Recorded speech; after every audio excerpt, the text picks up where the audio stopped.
Hello everyone, and welcome back to Age of Noob.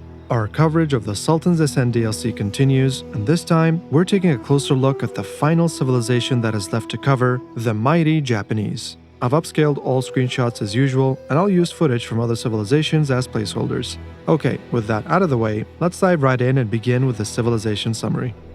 In Age of Empires 4, the Japanese civilization spans the late 8th century to the early 17th century. The collapse of imperial power has separated the Japanese into small kingdoms, ruled by warlords, to ultimately be reunified by a bloody civil war. During this period, the daimyo employed the samurai to defend their territories by paying them with goods such as land and food. The Japanese civilization introduces the new daimyo system, allowing you to upgrade the town center to a daimyo manor and eventually a shogunate castle that comes with powerful defenses while also bolstering food production from nearby farms. Advancing the daimyo level also unlocks access to samurai bannermen, who are special units that provide significant combat bonuses to units around them. And finally, embrace espionage by fielding the unique Shinobi, capable of blending with enemy villagers and sabotaging production from behind enemy lines. We've already gotten a few hints about how the Japanese play out, so let's take a deeper look now.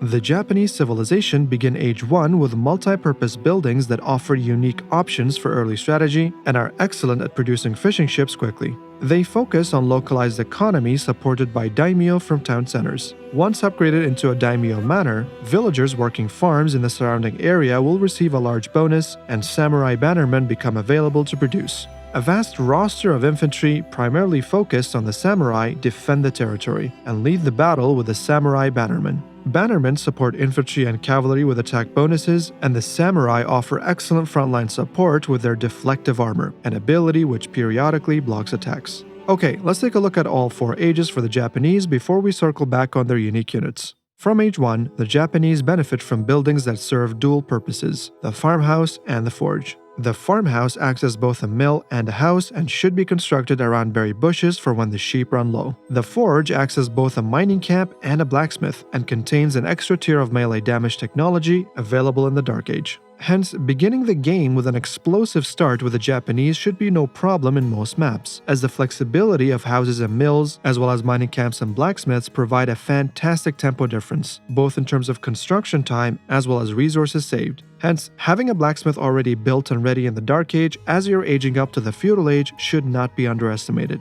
Furthermore, there's also an additional twist to the Japanese and the blacksmith that wasn't shared yet, so you folks will find out soon enough. In Age 2, the Koka Township and the Kura Storehouse landmarks allow options for militaristic or economic growth. The Koka Township produces Shinobi, which I will get into later in the video. For a more economic approach, the Kura Storehouse acts as a universal drop-off location and periodically generates free farms in the surrounding area. Hence, the Kura Storehouse will basically act like the twin minaret medresa for the Ottomans, but instead of berry bush foragers, you'll get farmers around it.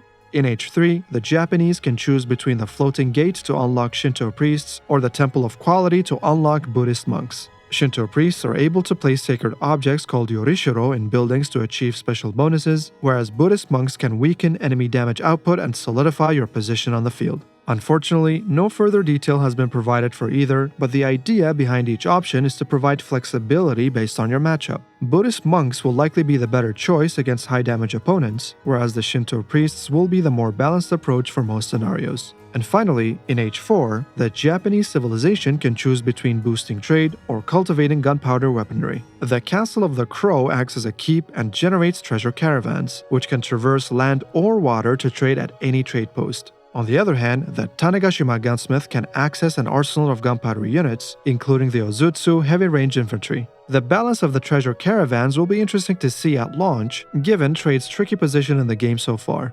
Alright, with all 4 ages out of the way, let's now take a look at the Japanese unique units, starting with the Shinobi. The Shinobi was already revealed a while back with a small description, so most of you have probably already seen the screenshot. Nevertheless, the Shinobi are light melee infantry unit that disguises itself as enemy villagers, sabotaging enemy structures and using clever smoke bombs to reappear in new locations. The Shinobi's other description reads that they are unique units that can disguise themselves as enemy villagers, nullify enemy buildings with sabotage, and use smoke bombs to appear in new locations. Now, one thing to note here that I mentioned in my previous video is that you need to be careful with how you approach the enemy with your Shinobi. You can't just disguise and walk into their economy nonchalantly from halfway across the map.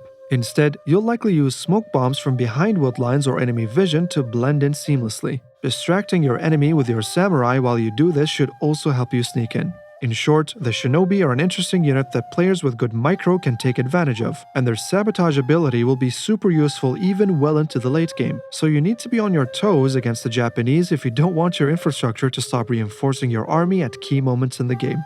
The second unit that was showcased is the Onna-Musha. This unique horse archer specializes in taking down heavily armored units with its high damage, mobility, and longer weapon range. The Onna-Musha replaces the crossbowman from other civilizations. While a mobile crossbowman may sound very scary, you have to remember that every unit in the game has some sort of counterplay. That said, civilizations with heavily armored infantry will have a horrible time against the Japanese on open fields. And finally, the Ozutsu. As mentioned before, the Tanegashima Gunsmith landmark unlocks the heavy-range gunpowder unit equipped with a handheld cannon. The Ozutsu excel at sieging enemy buildings and destroying groups of units clumped up in an area. This unit was interesting to say the least, a weird hybrid of mangonel and bombard of sorts. Of course, we've already gone through the Shinto priests and Buddhist monks, who are both unique units in their own right. The devs have also mentioned the samurai, as we can see them showcased in some of the screenshots. As aforementioned, the samurai bannermen support infantry and cavalry with attack bonuses, and they offer excellent frontline support with their deflective armor. Hence, keep an eye out on who is holding the banner on the battlefield and try to bring them down as soon as possible.